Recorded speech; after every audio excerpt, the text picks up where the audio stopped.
So she knew this guy, Brad.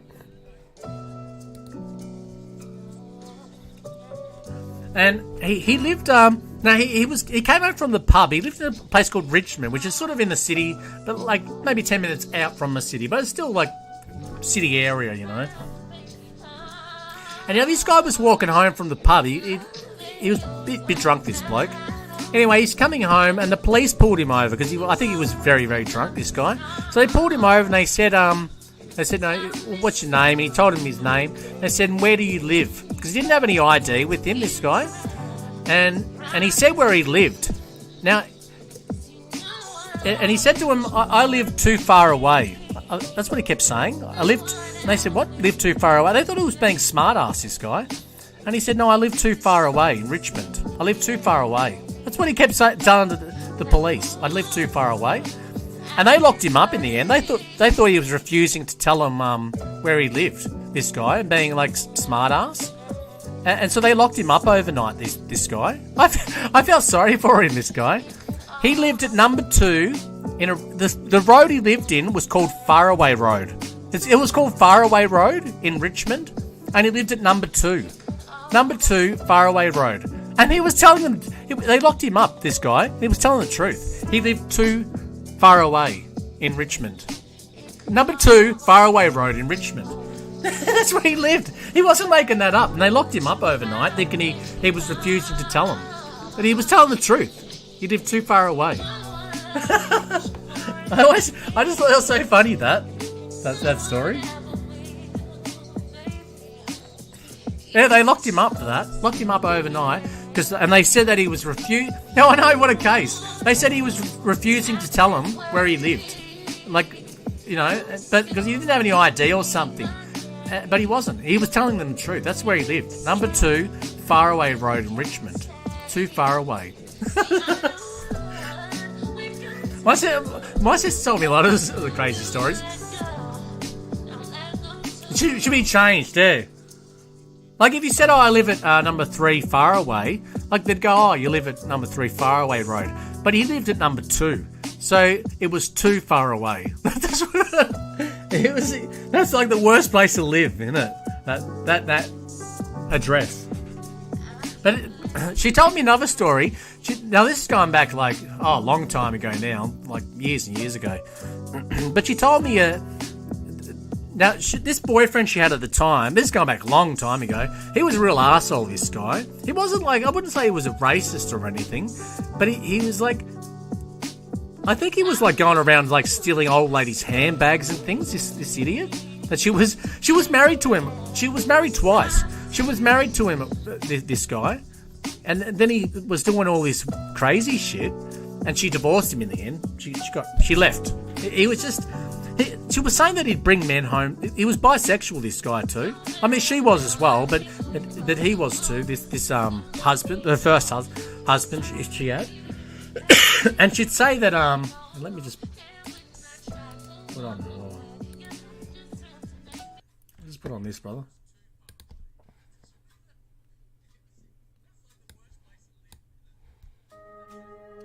But she said that that she'd be sitting in the lounge room, the living room, and he'd bring men home. Like just random men off the street. Like this is while they're married. He'd bring men home and then go and have sex with them in the bedroom. While she was sitting in the lounge room. I think he was a bit violent too, this guy, but he was like stealing old ladies' handbags and that. Like robbing, like perch snatching or something. And after he was doing that, she left him in the end, this guy. I still remember this guy, but she said that this is going back a long time ago though, but she went with this guy one day, and he wanted to pick up his friend, her husband. So she picked up, so they went and they picked up this guy. He was a neo-Nazi, this guy. You know, a neo-Nazi. He was a full skinhead, you know, this guy. Full skinhead. He had all the, like, Nazi stuff on and everything. Like, this guy, like, was, like, full-blown neo-Nazi, this guy. Skinhead. Anyway, so they were driving around. They were going to go somewhere. I think they were going to go to a party or something. They were going somewhere. And this Nazi guy, like, my sister, this was the first time she'd met him. And he said, can you stop by? I want to pick up my best friend. This Nazi guy wanted to get his best friend from pick up his friend from his house to bring him to this party with him. They were best friends, this guy. This was the same situation as me and my old best friend. But anyway, they went to this house to pick up this Nazi guy's best friend. Anyway, this Asian guy, this Chinese guy jumped in the car. and they said, who's this? And they said, oh, and the Nazi guy said, this is my best friend, Wong, or whatever his name was. That was his best friend. And they went, what? But you're a Nazi. And he's Chinese. And he said, yeah, so? He's my best mate. And they were like this and like, high-fiving. They were best friends, these two. And then I asked her, I said, like, how were they best friends? And he's a Nazi and this guy's Chinese. And she said it was because they were best friends first, and then the guy became a Nazi. But he hated Asian people. But his best friend's Chinese. Like, that didn't make any sense, that. I just thought that was so weird. I love this music, everyone. I used to work. This is another funny racist thing. Sorry. I used to work with this guy. Like, I don't like racism, and I'm not racist, and I don't like it, but just some of these stories are funny. But I used to work with this guy. Now, this guy was probably in his 60s, probably. Like, late 60s. He was probably late 60s, this guy. He was pretty old, this bloke. I used to work with him. I used to be a powder coater. This is going back a long time ago, too. Powder coating is like spray painting, but it's all baked on in an oven. And like you'd come home and you'd blow your nose, and it'd be like all rainbow colours of all the powder you were breathing in. Exception, that was because he didn't. Because I said to my sister, what? So he just didn't like black people or Jewish people, and that was it. She said no, he hated he hated Jews and that, but he hated Asians more than any other race. This is that Nazi guy.